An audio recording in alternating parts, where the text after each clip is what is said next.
Sourate 10. Yunus. Jonas. Au nom d'Allah, le tout miséricordieux, le très miséricordieux. Alif Lam Ra. Voici les versets parfaitement clairs du livre plein de sagesse.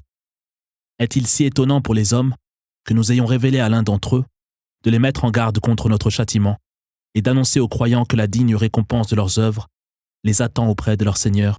Les mécréants disent pourtant, il s'agit manifestement d'un sorcier. Votre Seigneur est Allah, qui a créé les cieux et la terre en 6 jours, puis s'est élevé sur le trône, réglant la marche de l'univers. Nul ne pourra intercéder le jour de la résurrection sans sa permission. Tel est Allah, votre Seigneur. Rendez-lui donc un culte exclusif et sincère. Ne réfléchissez-vous donc pas? C'est à lui que vous ferez tous retour. Promesse d'Allah qui s'accomplira inéluctablement. Il est à l'origine de la création des hommes qu'il ressuscitera afin de récompenser en toute justice ceux qui auront cru et accompli de bonnes œuvres. Quant aux impies, ils seront abreuvés d'une eau bouillante et voués à un douloureux châtiment pour prix de leur impiété. C'est lui qui a fait du soleil une lumière et de la lune, dont il a fixé les mentions, une clarté, afin que vous puissiez compter les années et calculer le temps. Allah n'a pas créé tout cela en vain. Il expose clairement les signes à des hommes capables de les méditer. Dans l'alternance du jour et de la nuit, et dans tout ce qu'Allah a créé, dans les cieux et sur la terre, il est des signes suffisamment clairs pour des hommes qui craignent leur Seigneur. Ceux qui ne croient pas en notre rencontre et sont satisfaits de cette vie, dont ils jouissent en toute quiétude, ceux qui sont indifférents à nos signes, voilà ceux qui, pour prix de leurs œuvres, n'auront d'autre refuge que le feu de l'enfer. Quant à ceux qui croient et accomplissent de bonnes œuvres, leur Seigneur les guidera, en récompense de leur foi. À leurs pieds couleront des rivières, dans les jardins des délices. Là, ils ne cesseront d'exalter Allah par ces paroles. Gloire à toi, ô Allah, et ils s'adresseront les uns aux autres ces salutations. Paix à vous. Leur invocation se terminera par ces mots. Louange à Allah, Seigneur de la création. Si Allah châtiait les hommes avec le même empressement qu'il les comble de ses bienfaits, ils seraient déjà parvenus au terme de leur vie. Mais il laisse ceux qui ne croient pas en sa rencontre s'enfoncer aveuglément dans l'impiété. Frappé par le malheur, l'homme nous implore, allongé sur le côté, assis ou debout. Mais dès que nous mettons un terme à ses souffrances, il reprend ses habitudes, comme s'il ne nous avait pas supplié de le délivrer du mal qui l'accablait. C'est ainsi que les œuvres des impies sont embellies à leurs yeux. Nous avons fait périr avant vous des peuples qui, n'étant pas disposés à croire, ont injustement réfuté les preuves apportées par leurs messagers. C'est ainsi que nous rétribuons les criminels. Puis nous vous avons fait succéder à ces peuples sur terre, afin de voir quel serait votre comportement. Lorsque nos versets parfaitement clairs leur sont récités, ceux qui ne croient pas en notre rencontre disent « Apporte-nous un autre livre, modifie celui-ci. » Réponds-leur « Il ne m'appartient pas de le modifier de mon propre chef.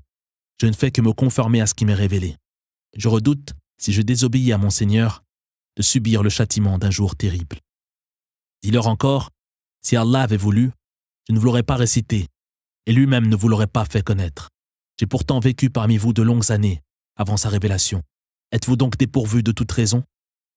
Qui est plus injuste que celui qui forge des mensonges, qui l'attribue à Allah, ou qui rejette ses signes? Il n'y a point de salut pour les criminels.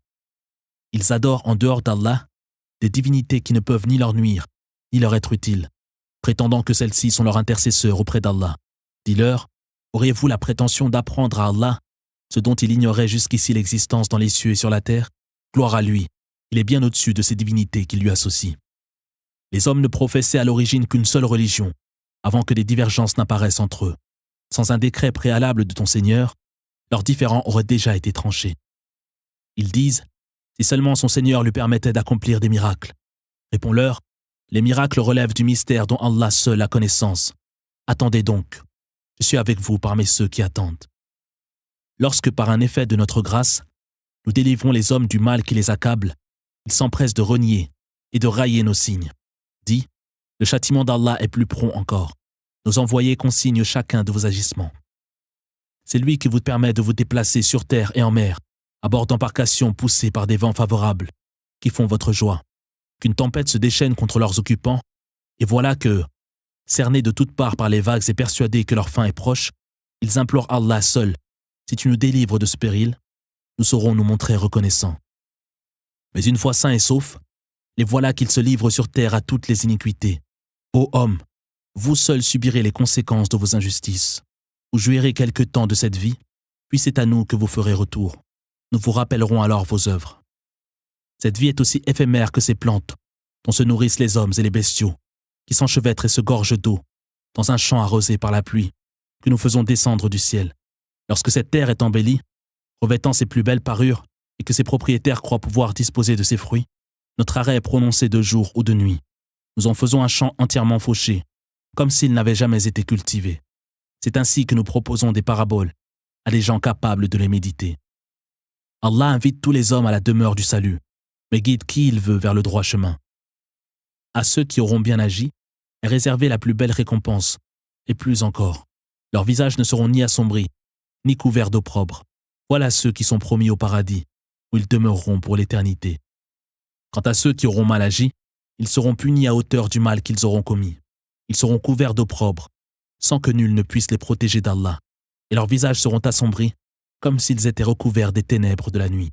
Voilà ceux qui sont voués à l'enfer, où ils demeureront éternellement. Le jour où nous les rassemblerons tous, nous dirons à ceux qui associaient de faux dieux à leur Seigneur, « Restez à votre place, vous et vos dieux. » Nous les séparerons alors les uns des autres, tandis que les fausses divinités diront à leurs adorateurs, « Ce n'est pas nous que vous adoriez réellement. » Allah suffit pour en témoigner. Nous n'étions pas conscients du culte que vous rendiez. Ce jour-là, chacun sera informé de ses œuvres passées. Tous seront ramenés à Allah, leur vrai maître, tandis que les fausses divinités qu'ils avaient inventées auront disparu. Demande-leur, qui vous dispense les bienfaits du ciel et de la terre? Qui vous a accordé l'ouïe et la vue? Qui tire le vivant du mort et le mort du vivant? Qui règle la marche de l'univers? C'est Allah, répondront-ils. Dis-leur, n'allez-vous donc pas le craindre? Tel est Allah, votre véritable Seigneur. Qu'y a-t-il en dehors de la vérité sinon l'erreur? Comment pouvez-vous vous en détourner? C'est ainsi que fut prononcé l'arrêt de ton Seigneur contre ceux qui lui refusent obéissance. Ils ne croiront pas. Dis-leur, l'une de vos divinités est-elle capable de procéder à la création, puis de la recommencer? Dis, Allah est en mesure de procéder à la création, puis de la recommencer. Comment pouvez-vous vous détourner de la vérité? Demande-leur, l'une de vos divinités est-elle en mesure de vous guider vers la vérité? Réponds, c'est Allah seul qui guide vers la vérité. Qui est plus digne d'être adoré? Celui qui guide vers la vérité ou celui qui ne trouve le droit chemin que dans la mesure où il est lui-même guidé? Qu'avez-vous donc à juger de cette façon? La plupart d'entre eux se perdent simplement en conjectures. Or les conjectures ne sauraient fonder une certitude. Allah, en vérité, connaît parfaitement leurs agissements. Le Coran ne saurait être une invention provenant d'un autre qu'Allah. Il est, à n'en point douter, un livre révélé par le Seigneur de la création, en confirmation des écritures qui l'ont précédé, et un exposé détaillé des préceptes de la religion. Ou bien diront-ils qu'il l'a inventé? Dis-leur, produisez donc, si vous dites la vérité, une sourate identique, en faisant appel à tous ceux que vous pourrez, en dehors d'Allah. Ils se sont empressés de traiter le Coran de mensonge, avant même d'en avoir saisi toute la portée, et d'avoir vu ces menaces se réaliser, se comportant comme les nations qui les ont précédées. Considère donc quelle fut la fin des peuples impies. Certains parmi eux ont foi en ce livre, tandis que d'autres n'y croient pas. Ton Seigneur connaît parfaitement les êtres malfaisants. S'ils te traitent de menteur, réponds-leur, chacun devra rendre compte de ses œuvres. Vous n'aurez pas à répondre de mes actes, tout comme je n'aurai pas à répondre des vôtres. Certains parmi eux t'écouteront volontiers, mais pourras-tu jamais te faire entendre d'hommes sourds à la vérité, de surcroît incapables de comprendre la réalité? D'autres t'observent attentivement, mais pourras-tu jamais guider les hommes aveugles à la vérité, de surcroît privés de toute lucidité? Allah ne lèse en rien les hommes, qui en réalité se lèsent eux-mêmes. Le jour où il les rassemblera, il leur semblera n'être resté qu'un instant sur terre. Ce jour-là, les uns reconnaîtront les autres.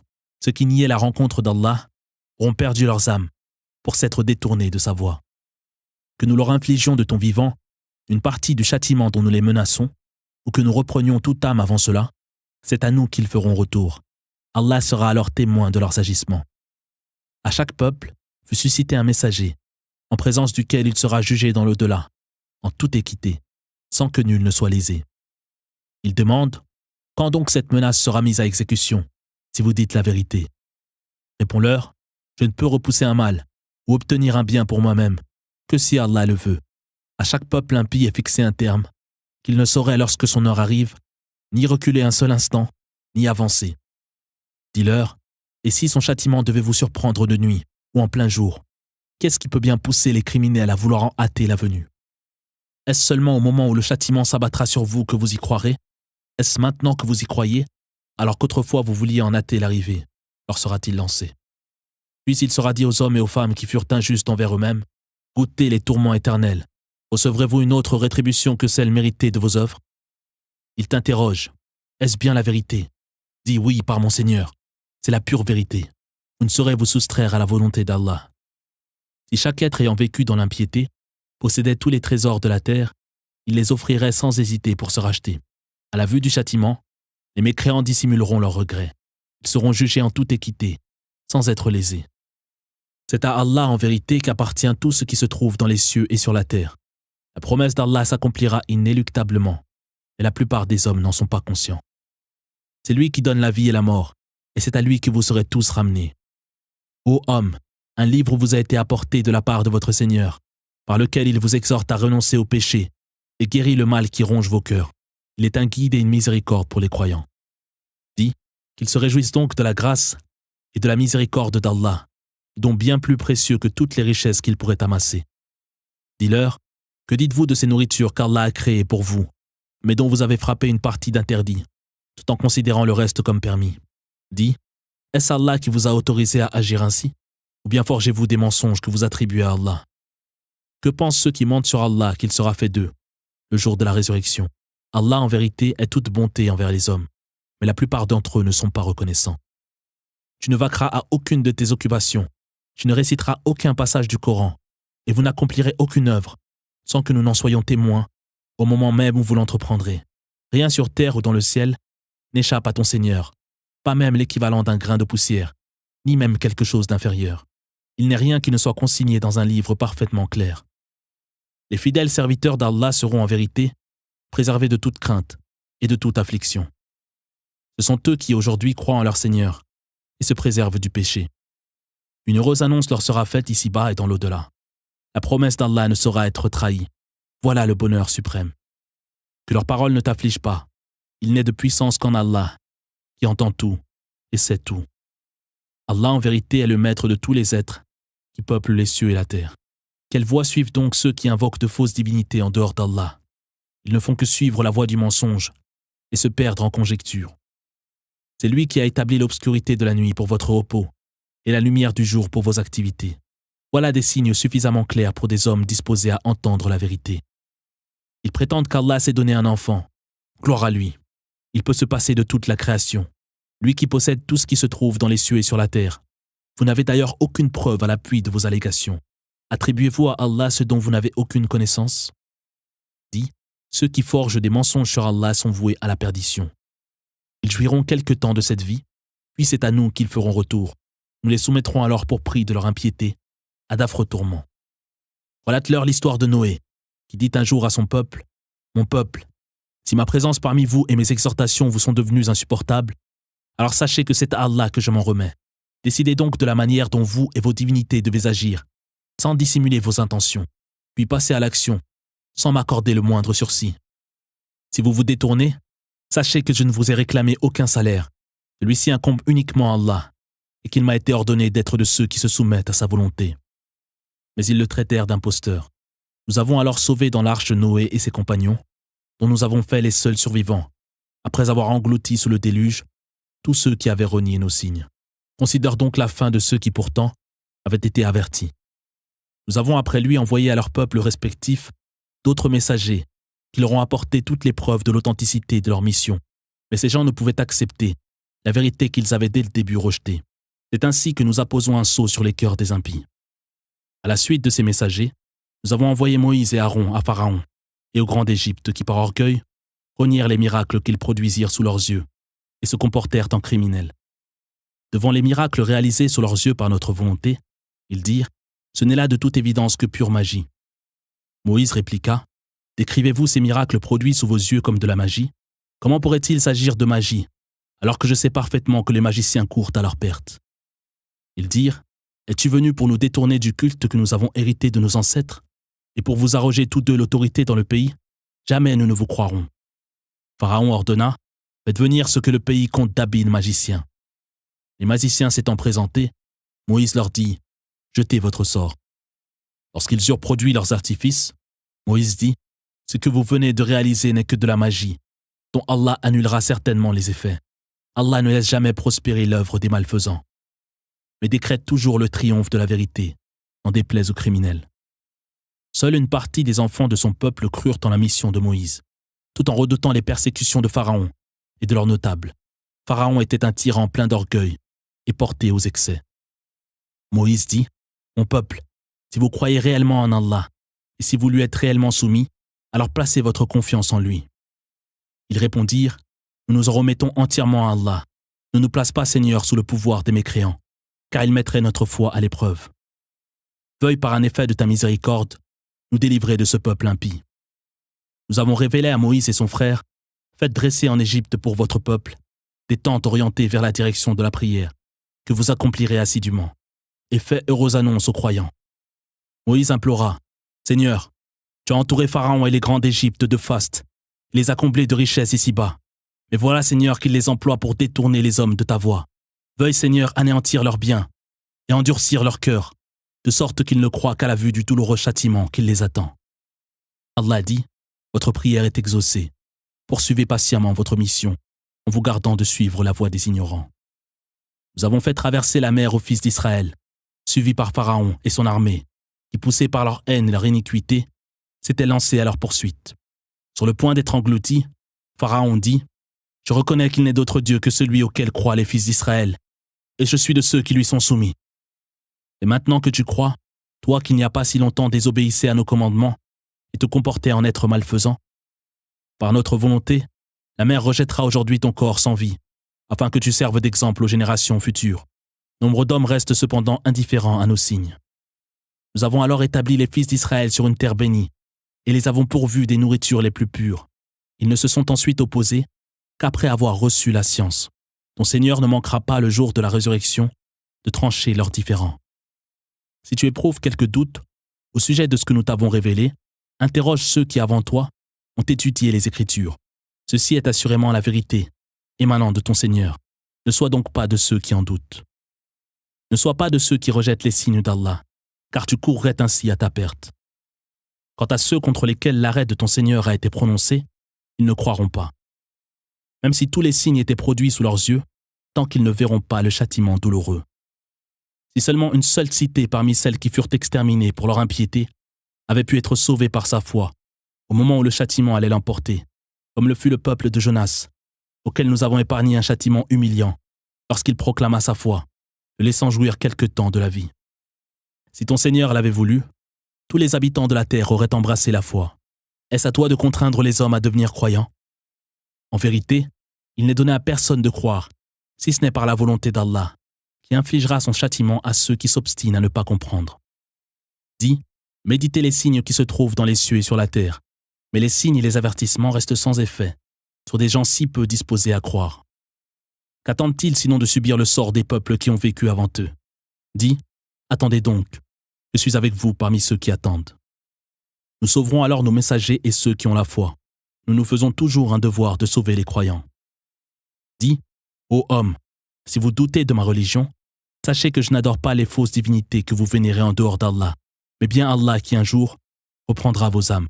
J'ai en effet reçu l'ordre d'être du nombre des croyants et de me tourner en monothéiste pur et sincère vers la vraie religion, sans jamais m'associer aux idolâtres dans leur culte des fausses divinités. Garde-toi d'invoquer en dehors d'Allah ces divinités qui ne sauraient être utiles ou te nuire, car tu commettrais alors la plus grande iniquité.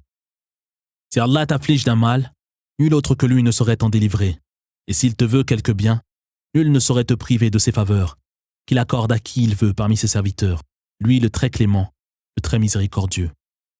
Dis, ô homme, la vérité vous a été apportée de la part de votre Seigneur. Quiconque suit le droit chemin le fera dans son intérêt, tandis que celui qui s'en écarte en subira seul les effets. Je ne suis pour ma part nullement chargé de votre salut.